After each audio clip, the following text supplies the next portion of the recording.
The billing alert appeared at 11:47 p.m. on a Tuesday, flagging impossible hours that should never have existed. I stared at my laptop screen in the dim light of my downtown Denver office, watching numbers that defied logic. According to our time tracking system, I had billed 847 hours to the Morrison class action case in the past month. The math was simple and damning. That averaged over 28 hours per day. My name is Jonas Forrester. I'm 42 years old, a legal technologist at one of Denver's most prestigious partnerships, specializing in complex litigation support and case management systems. For the past 8 years, I've maintained meticulous billing records. Every 6-minute increment accounted for. Every client consultation logged. Every research session documented. The Morrison case was my largest active matter, a pharmaceutical liability suit involving 300 plaintiffs and potential damages exceeding $40 million. I'd been working 60-hour weeks, but the system showed impossible totals that would have required me to work around the clock without sleep, food, or breaks. I pulled up the detailed time entries. Each line item appeared legitimate at first glance. Client meetings I remembered attending. Research sessions I'd actually conducted. Court filings I'd personally prepared. But the timestamps revealed the impossibility. Overlapping entries showing me working simultaneously in different locations, billing parallel hours for tasks that occurred sequentially. My hands moved across the keyboard, pulling historical data from the past 6 months. The pattern emerged like a digital fingerprint. Subtle at first. An extra hour here, a duplicated entry there. Then bolder. Entire days cloned and redistributed across different matter codes. My legitimate work had been systematically harvested and multiplied. The firm's case management software required dual authentication for time entry modifications. Only 3 people had administrative access to my billing records. Myself, the managing partner, and the mediation scheduling clerk who processed our monthly invoices. I checked the audit logs. Every fraudulent entry traced back to a single user account, someone who had been accessing my time records during off hours, copying legitimate entries, and redistributing them across multiple client matters. The digital signature was consistent. The pattern was deliberate. My phone buzzed with a text from an unknown number. Stop looking, or everyone finds out about the Morrison settlement funds. The office felt suddenly cold. Through my window, downtown Denver stretched out in geometric patterns of light and shadow. Somewhere in this building, someone had been stealing my work, my reputation, and potentially my career. The Morrison case alone generated over $2 million in annual fees. I saved the audit trail to an encrypted drive and locked my computer. Tomorrow I would need to dig deeper. Tonight I needed to understand exactly how deep this went. The elevator chimed softly in the empty hallway outside my office. The betrayal started 18 months ago, though I wouldn't understand the scope until much later. Clementine Queensberry had joined our firm as mediation scheduling clerk in January 2022. Fresh from paralegal school, eager to prove herself, she'd impressed everyone with her attention to detail and willingness to work late. The partners praised her initiative. I'd recommended her for additional responsibilities.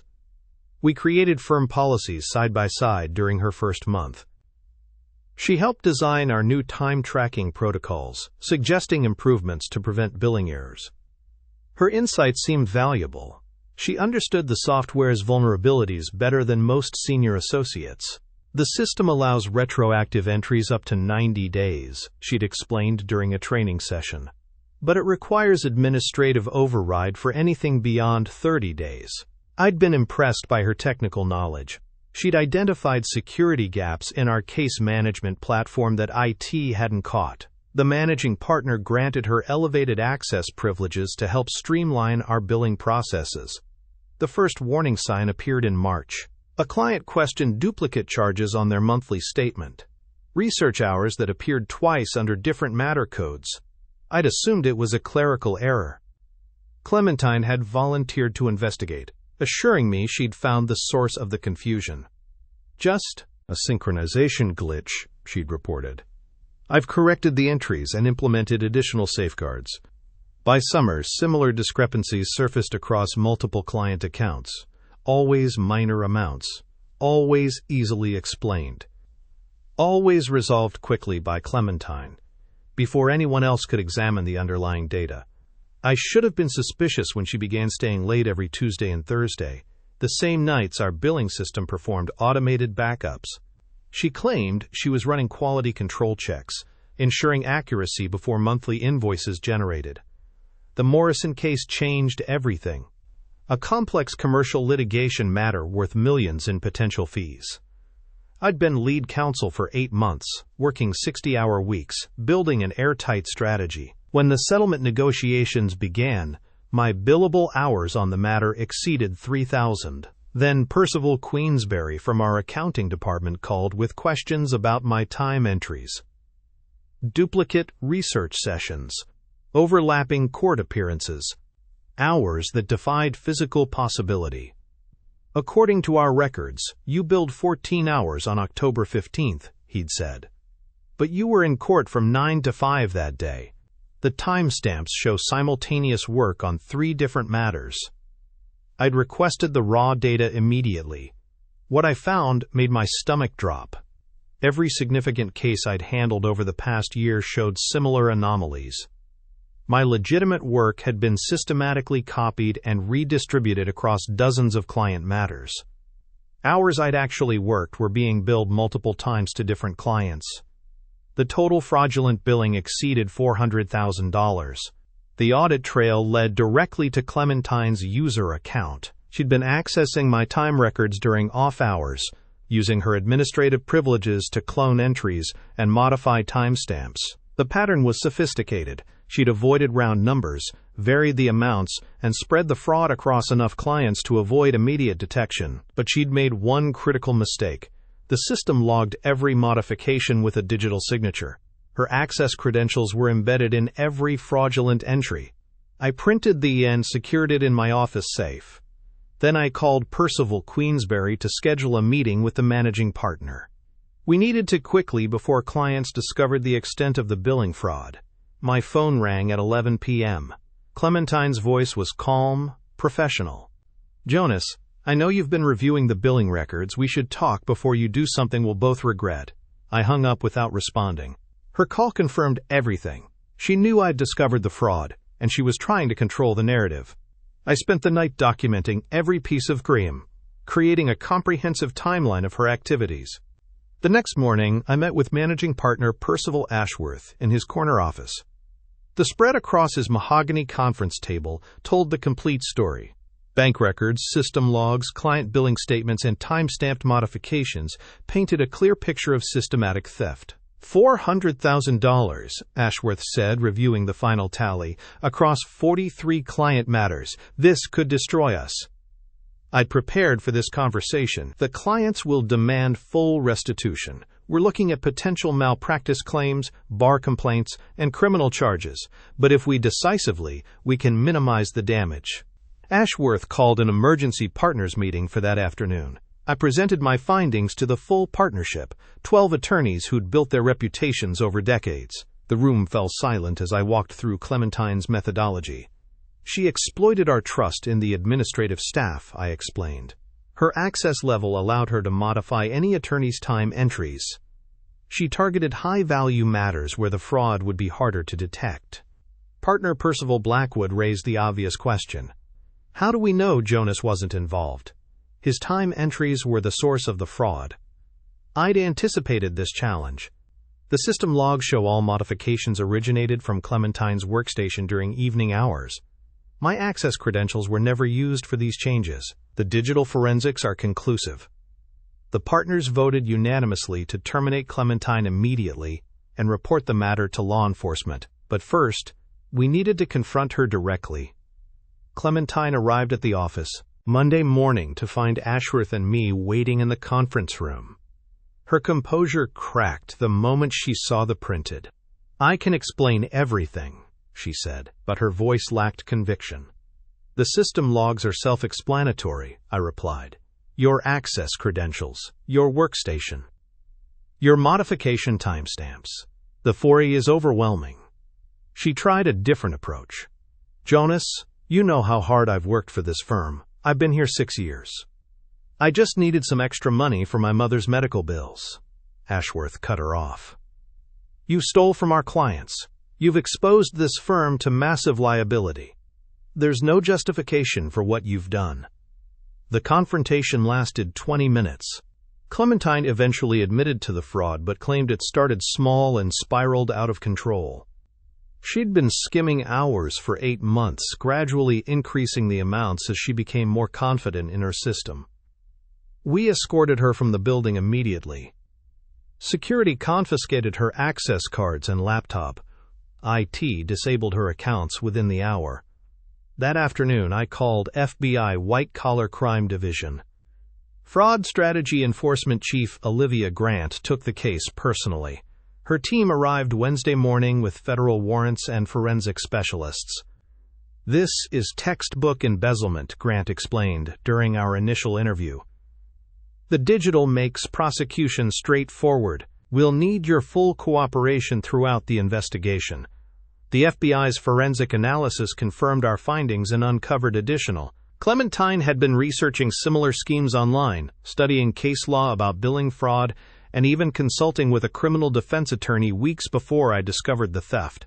Client notifications began immediately. Each affected client received a detailed explanation, full restitution, and a formal apology from the partnership. Most clients appreciated our transparency, but 3 filed malpractice claims anyway. The Colorado Bar Association launched its own investigation.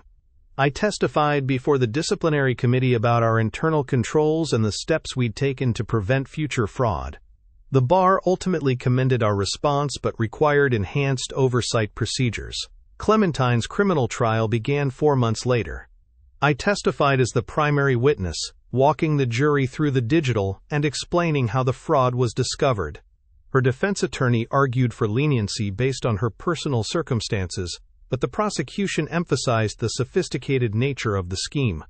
The jury deliberated for 6 hours, guilty on all counts: embezzlement, wire fraud, and computer crimes. The judge sentenced her to 18 months in federal prison and ordered full restitution. During the sentencing hearing, I watched Clementine's family in the gallery. Her mother, the woman whose medical bills had supposedly motivated the crime, looked devastated. The human cost of betrayal extended far beyond the stolen money.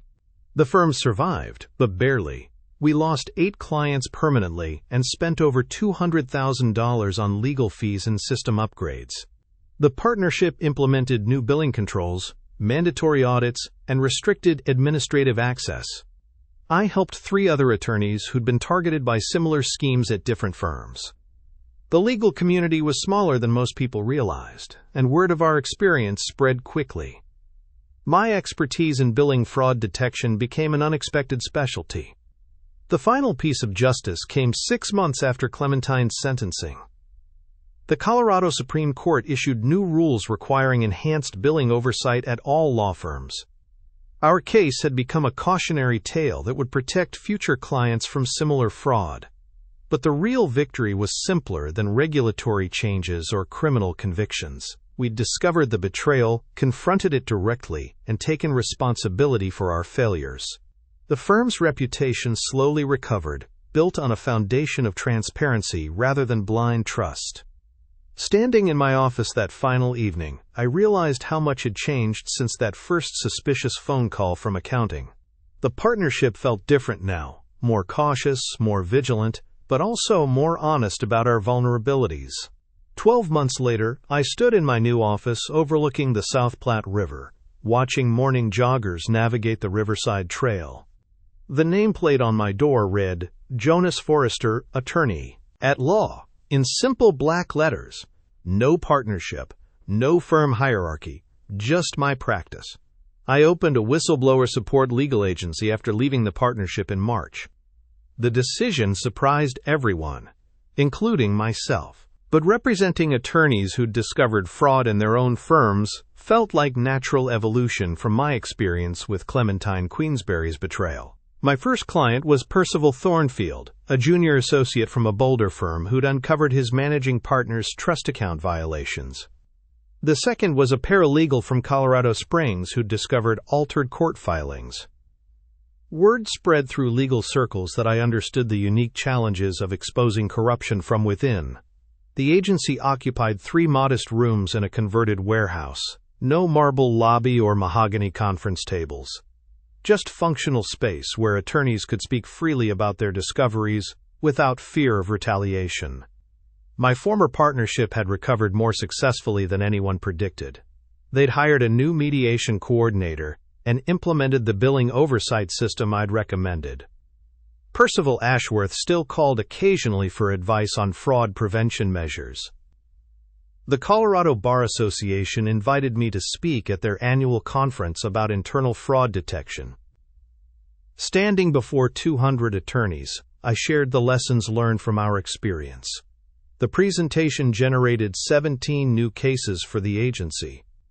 Clementine had been released after serving 14 months. I'd heard she was working at a non-profit organization, helping other women navigate financial crises without resorting to fraud. Her mother's medical bills were finally manageable through a payment plan the family had negotiated. The FBI's Fraud Strategy Enforcement Division used our case as a training example for investigating billing fraud schemes. Chief Olivia Grant mentioned it had helped them identify similar patterns at firms across 3 states. My phone buzzed with a text from a Denver attorney who suspected his bookkeeper was manipulating client trust accounts. Another case. Another opportunity to help someone navigate the difficult path between loyalty and justice. The afternoon sun reflected off the river below, casting shifting patterns across my office walls. I'd learned that betrayal, once exposed and addressed, could become a foundation for something stronger, not trust exactly, but understanding. Recognition that vigilance and transparency were the price of professional integrity. My calendar showed 3 client meetings scheduled for tomorrow. Each represented an attorney who'd chosen courage over comfort, truth over convenience. They'd discovered fraud and decided to, despite the personal and professional costs. The agency was growing, but slowly. Building a practice based on exposing corruption required patience and careful client selection. Not every suspicious discovery warranted investigation. Not every irregularity indicated fraud. The skill was distinguishing between honest mistakes and deliberate deception. I closed the case file on my desk and locked it in the secure cabinet. Another successful resolution. Another attorney protected from retaliation. Another firm forced to confront its vulnerabilities and implement proper controls. The city lights began flickering on as darkness settled over Denver. Traffic moved steadily along the distant highways, people heading home to families and evening routines. Normal lives, untouched by the betrayals and discoveries that filled my days. I gathered my briefcase and headed for the door. Tomorrow would bring new cases, new challenges, new opportunities to help attorneys navigate the complex intersection of loyalty and justice. The work was difficult, but necessary. The elevator descended silently to the parking garage. My footsteps echoed off concrete walls as I walked toward my car. The sound reminded me of that first evening when I'd discovered Clementine's fraud, walking through empty firm hallways of betrayal in my hands. But this echo felt different. Not hollow or threatening, but purposeful. The sound of someone moving with clear intention and hard-earned wisdom. I drove home through quiet streets, past the law firm where it all began. The building's windows glowed with late evening activity. Attorneys working on cases, paralegals preparing documents, support staff maintaining the complex machinery of legal practice. Somewhere in those offices, someone might be discovering irregularities in billing records or noticing suspicious patterns in case management systems. They'd face the same choice I'd confronted, whether to investigate further or look away. I hope they choose investigation. The legal profession depended on attorneys willing to police themselves, to maintain standards even when it meant exposing colleagues and friends. My house appeared ahead, porch light welcoming me home. Inside, case files waited for review, and new client inquiries required responses. The work continued, but the burden felt lighter now. I'd found my purpose in the aftermath of betrayal, not just practicing law, but protecting those who practiced it honestly, helping them navigate the difficult terrain between suspicion and proof, between loyalty and justice. The garage door closed behind me with a soft mechanical hum. I sat in the car for a moment, reflecting on the journey from that first suspicious phone call to this quiet evening 12 months later. The betrayal had ended, but its lessons remained. Trust required verification. Loyalty demanded boundaries. Justice sometimes meant confronting those closest to us.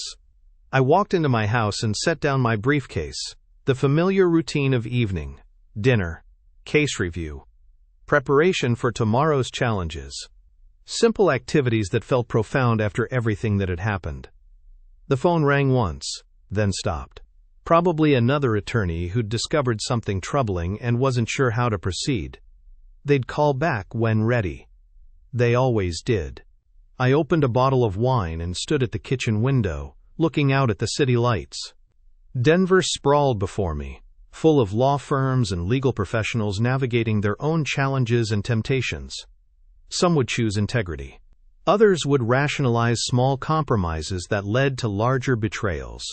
My job was helping those who chose correctly, protecting them from the consequences of doing what was right. The wine tasted clean and uncomplicated. Like the work I'd chosen, like the life I'd built from the ashes of professional betrayal. It was finally over, and the silence felt earned.